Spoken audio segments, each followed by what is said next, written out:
दोस्तों ये कहानी एक ऐसे आदमी के ऊपर आधारित है जो काले जादू से एक लड़की को अपने वश में कर लेता है और फिर दिन रात उसके साथ गलत काम करता है। तो कहानी शुरू होती है और हम एक गूंगे बहरे आदमी बबलू बेताल को देखते हैं जो कि बेघर है और आवारों की तरह इधर उधर भटकता रहता है। उसके पास खाने के लिए भी कुछ नहीं होता तो वो सड़क पर पड़ी हुई चीजों को ही उठाकर खाने लग जाता है। आज भी जब वो सड़क पर कचरा खा रहा था तभी उसकी नजर सोफिया नाम की एक लड़की पर पड़ती है जो कि बहुत ज्यादा खूबसूरत थी और बबलू बेताल ने आज तक इतनी खूबसूरत लड़की कभी नहीं देखी थी। अब सोफिया को देखते ही बबलू बेताल उसके पीछे पागल हो जाता है और किसी पागल कुत्ते की तरह हर जगह उसका पीछा करने लगता है। सोफिया जब चर्च में जाती है तो बबलू बेताल वहाँ पर भी पहुँच जाता है और चर्च के बाहर खड़ा होकर उसका इंतजार करने लगता है। इसके बाद जब सोफिया अपने घर वापस आती है तो बबलू बेताल भी उसके पीछे पीछे आ जाता है। आगे वो एक पेड़ पर चढ़ता है और पूरे दिन सोफिया को निहारता रहता है। फिर रात होने पर जब सोफिया खिड़की खोलकर बाहर आती है तभी उसको देखकर बबलू बेताल झाड़ियों में छुप जाता है और वहाँ से ही घंटों तक उसे घूरता रहता है। दरअसल अब बबलू बेताल की जिंदगी का एक ही मकसद रह गया था कि उसे किसी भी हालत में सोफिया को घोड़ी बनाना है। फिर अगली सुबह जब सोफिया हगने के लिए तालाब के पास जाती है तो बबलू बेताल वहाँ पर भी पहुँच जाता है और उसे हगते हुए देखने लगता है। आगे हगने के बाद सोफिया एक पहाड़ पर जाती है और घंटों वहाँ कुछ सोचकर दुखी होती रहती है।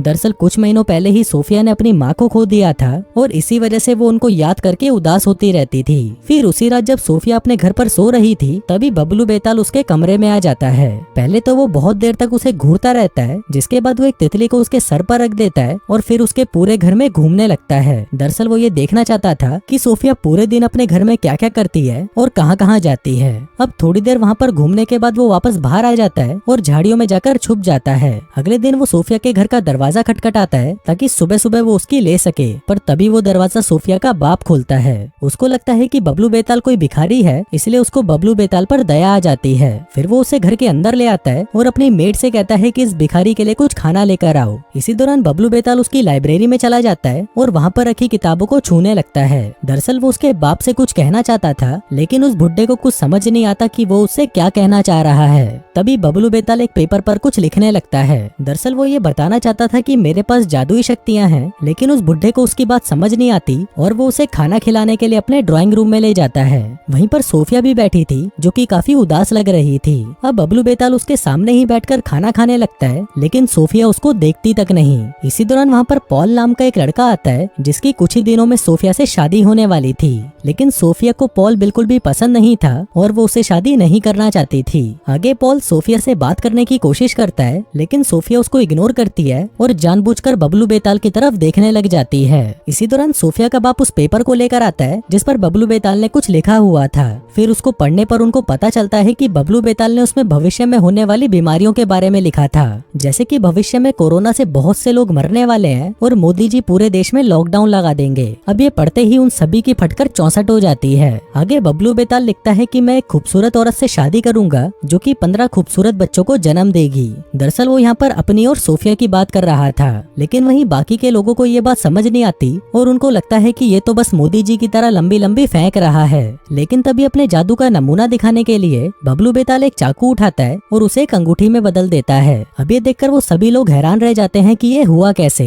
तभी बबलू बेताल उस अंगूठी को वापस चाकू में बदल देता है और फिर उस चाकू को सोफिया की तरफ पॉइंट करने लगता है, लेकिन ये चीज भी वहाँ पर बैठे लोगों में से किसी को भी समझ नहीं आती। आगे बबलू बेताल फिर से कागज पर कुछ लिखता है जैसे कि वो ईश्वर की संतान है और वो पैदा नहीं हुआ बल्कि धरती फाड़कर प्रकट हुआ है। अब ये पढ़ते ही सोफिया की फटना शुरू हो जाती है और उसे समझ नहीं आता कि ये चूतिया कौन है और यहाँ पर करने क्या आया है। आगे हम देखते हैं कि सुबह होते ही सोफिया बीमार पड़ जाती है जिसको देखकर उसका बाप उसे कहता है कि तुम कमरे के अंदर ही रहना। फिर कुछ देर बाद जब सोफिया खिड़की के पास आती है तो वो देखती है कि बबलू बेताल उसे खिड़की से देख रहा था। अब सोफिया भी उसे देखने लगती है, पर बबलू बेताल जैसे ही उसकी तरफ आगे बढ़ता है सोफिया डर के मारे उस खिड़की को बंद कर देती है। आगे जब वो किचन में जाती है तभी वहाँ पर बबलू बेताल आ जाता है और उस कल रात वाली अंगूठी को वो उसे पहना देता है, पर हम देखते हैं कि इस पर सोफिया भी उसे कुछ नहीं कहती। आगे जब वो खाना ले रही थी तभी बबलू बेताल उसके बालों को सहलाने लगता है जैसे कि वो उस पर कोई काला जादू कर रहा हो। वहीं सोफिया भी धीरे धीरे उसके कंट्रोल में आने लगती है। आगे वो दोनों टेबल पर बैठकर खाना खाने लगते हैं, लेकिन जब सोफिया खाना खाती है तभी बबलू बेताल उसके खाने में कुछ मिला देता है जिसको खाते ही सोफिया का उसके शरीर पर से कंट्रोल हटने लग जाता है।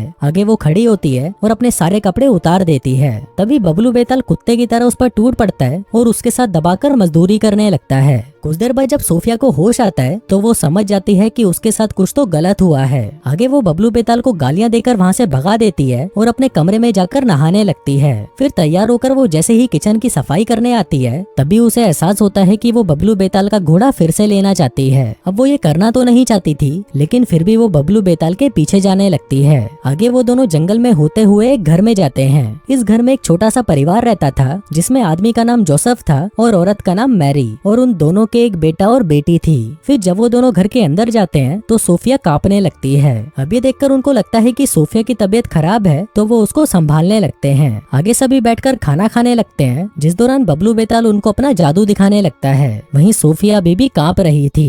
फिर खाना खाने के बाद वो पति पत्नी उन दोनों को अकेला छोड़कर वहाँ से जाने लगते हैं, लेकिन तभी सोफिया उन्हें रोकने की कोशिश करने लगती है। पर तभी बबलू बेताल उसके पास आता है और अपने जादू से सोफिया को फिर से अपने वश में कर लेता है। अब उसके वश में आते ही सोफिया अपने घुटनों के बल चलने लगती है, जो देखकर बबलू बेताल हंसने लगता है। अब ये सब चीजें देखकर मैरी बहुत ज्यादा घबरा जाती है और उन दोनों से कहती है कि तुम्हें अभी मेरे घर से बाहर जाना होगा। पर तभी बबलू बेताल मैरी को धमकाने लगता है और कहता है कि जो हाल इसका हो रहा है वही हाल मैं तेरी बेटी का भी कर सकता हूँ, इसलिए अभी के अभी तुम दोनों दूसरे कमरे में जाओ। अब ये देखकर सोफिया को पता चलता है कि बबलू बेताल गूंगा बहरा नहीं है और वो बस नाटक कर रहा था। फिर उन दोनों के वहाँ से जाते ही बबलू बेताल और मैरी का बेटा सोफिया को उठाकर दूसरे कमरे में ले जाते हैं। आगे बबलू बेताल उस लड़के से कहता है कि इस लड़की के कपड़े उतारो और इसके पैरों पर मालिश करो। तभी वो लड़का भी वैसा ही करता है। दूसरी तरफ मैरी को बहुत ज्यादा बुरा लग रहा था और वो जोसेफ से कहती है कि वो पागल उस लड़की के साथ बहुत गलत कर रहा है, इसलिए हमें उसे अभी बाहर निकालना होगा। जिसके बाद जोसेफ अपने बेटे के साथ मिलकर बबलू बेताल को घर से बाहर फेंक देता है। लेकिन फिर जैसे जैसे टाइम बीतता है सोफिया की हालत और भी ज्यादा खराब होने लगती है। वो बहुत तेजी से कांप रही थी तो वो लोग उसे कुर्सी से बांध देते हैं और उसे होश में लाने की कोशिश करते हैं, लेकिन सोफिया होश में नहीं आ रही थी। वो लोग उस पर पानी भी डालते हैं, लेकिन फिर भी उसे कोई फर्क नहीं पड़ता।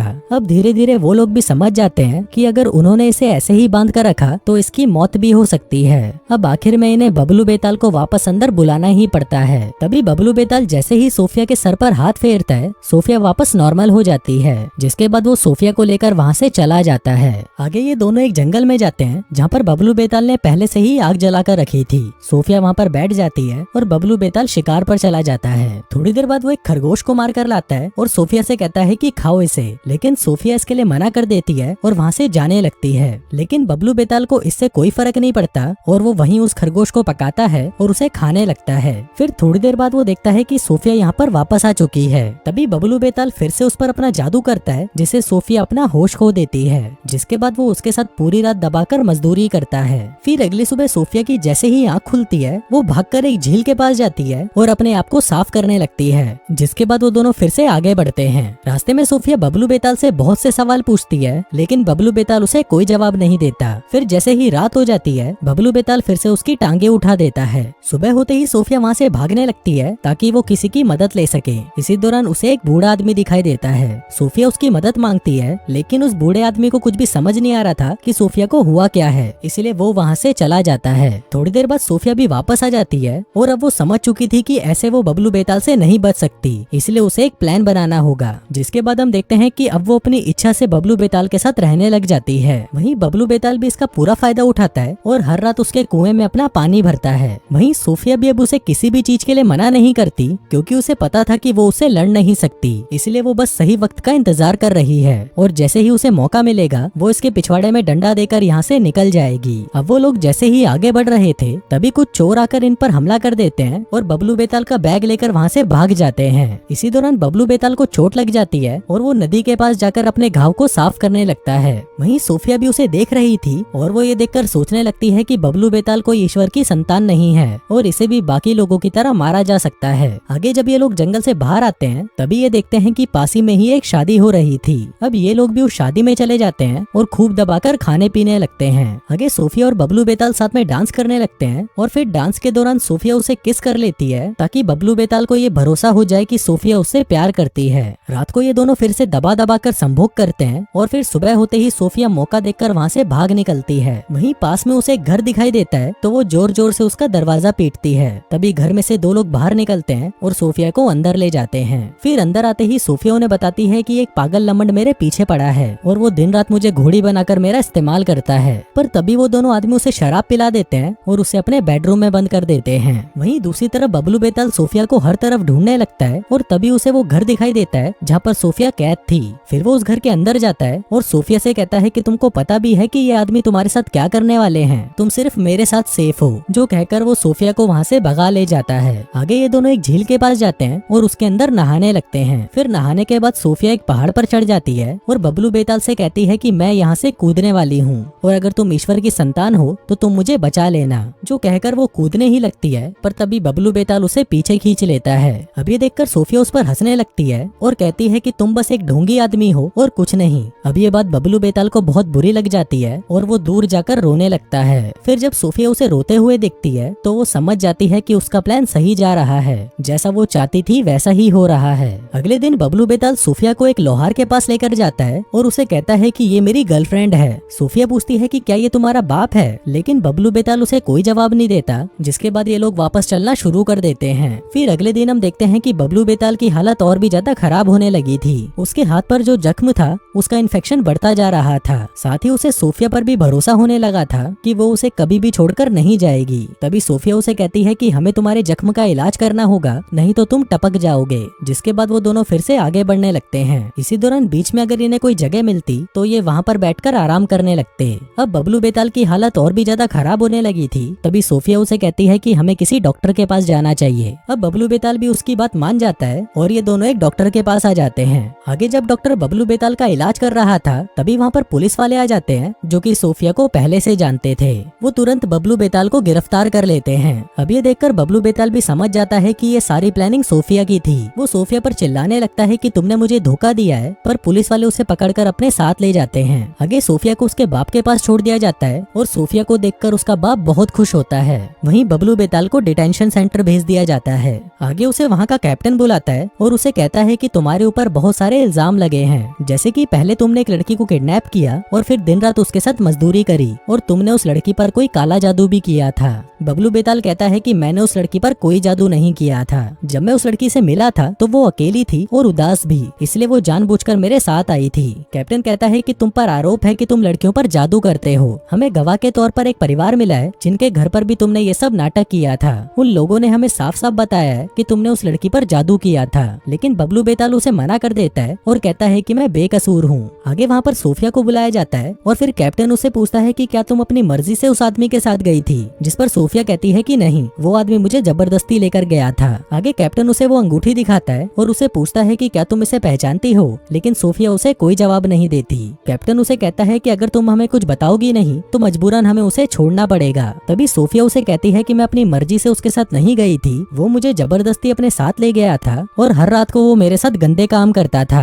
अब उसकी ये बातें कैप्टन भी मान जाता है और उसे कहता है कि तुम्हें ये सारी बातें जज के सामने भी कहनी पड़ेंगी। आगे कोर्ट की कार्यवाही शुरू हो जाती है और सोफिया जज को वो सारी बातें बता देती है जो उसने कैप्टन को बताई थी। फिर रात होते ही बबलू बेताल को वापस जेल में बंद कर दिया जाता है। इसी दौरान उसे खिड़की पर सोफिया दिखाई देती है जो उसे देखकर मुस्कुरा रही थी। तभी बबलू बेताल को एहसास होने लगता है कि वो सोफिया के वश में आ चुका है और अब सोफिया जो बोलेगी बबलू बेताल वैसा ही करेगा। तभी सोफिया उसे कहती है कि कल तुम अपनी सारी बातें कोर्ट में कबूल कर लो। फिर अगले दिन जब कोर्ट की कार्यवाही शुरू होती है तभी बबलू बेताल अपना सारा गुनाह कबूल कर लेता है। कहता है कि सोफिया ने जो भी बोला वो सब कुछ सच है। अब ये सुनने के बाद जज बबलू बेताल को दोषी घोषित कर देता है और उसे 12 साल की सजा सुनाई जाती है। अब यहाँ से सीन शिफ्ट होता है और कुछ सालों बाद हम सोफिया को देखते हैं, जिसे एक दिन पता चलता है कि वो गर्भवती है और उसके पेट में बबलू बेताल का बच्चा है। आगे कुछ सालों बाद हम देखते हैं कि सोफिया एक लड़के को जन्म देती है। इसके बाद वो कैप्टन के पास जाती है और उसे आखिरी बार बबलू बेताल से मिलने की रिक्वेस्ट करती है ताकि वो उसे उसका बेटा दिखा सके। फिर वो अपने बच्चे को लेकर बबलू बेताल के पास जाती है और उसे कहती है कि ये बच्चा तुम्हारा है और तुम शायद यही चाहते थे। अब ये देखकर बबलू बेताल बहुत खुश होता है और सोफिया वहाँ से चली जाती है। हम देखते हैं कि सोफिया के अंदर भी वो सारी शक्तियाँ आ चुकी थी